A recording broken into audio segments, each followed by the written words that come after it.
63व्या राष्ट्रीय चित्रपट पुरस्कारांची घोषणा आज करण्यात आली। रिंगण या चित्रपटाला सर्वोत्कृष्ट मराठी चित्रपटाचा राष्ट्रीय पुरस्कार घोषित करण्यात आलाय।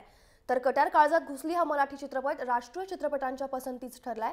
पायवाट आणि औषध या मराठी लघुपटांना राष्ट्रीय पुरस्कारांची पसंती मिळाली आहे। तर दारवाटा ह्या मराठी लघुपटासाठी दिग्दर्शक निशांत रॉय यांची उत्कृष्ट डेब्यू दिग्दर्शक म्हणून निवड झाली आहे।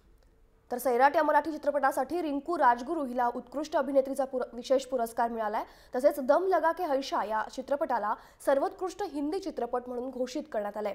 या सर्वोत्कृष्ट चित्रपटाचा पुरस्कार तेलुगू चित्रपट बाहुबलीला मिळालाय। तर संजय लीला भन्साळी यांना बाजीराव मस्तानीसाठी सर्वोत्कृष्ट दिग्दर्शनासाठीचा पुरस्कार मिळालाय। अमिताभ बच्चन यांना त्यांच्या पीकूतील भूमिकेसाठी सर्वोत्कृष्ट अभिनेत्याचा पुरस्कार मिळालाय।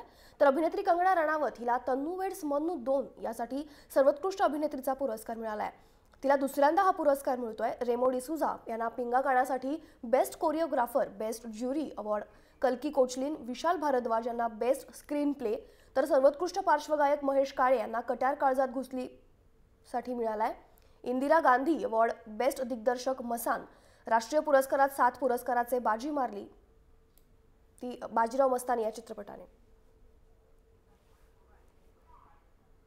या संदर्भात महेश काळे यांनी थोड्याच वेळापूर्वी आपल्याला फोन लाईनवरून प्रतिक्रिया दिली होती। आपण पाहूयात ते काय म्हणतात।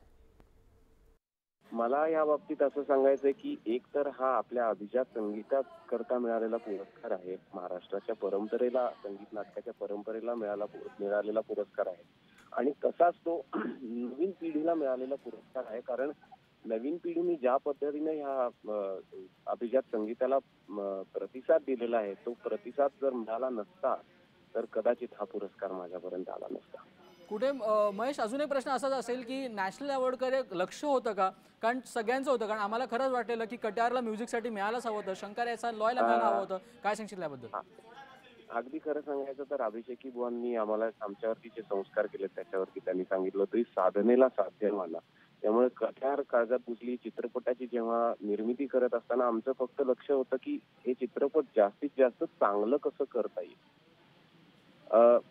हे अवॉर्ड अपेक्षा वगैरे पर्यंत मजल नव्हती, पण आज ती अनाउन्स होणार होती म्हटल्यानंतर आमच्या टीम मध्ये थोडीशी क्युरिओसिटी वाढली होती आणि त्यातलं मला पुरस्कार मिळालाय हे खूपच हंबलिंग वाटतंय।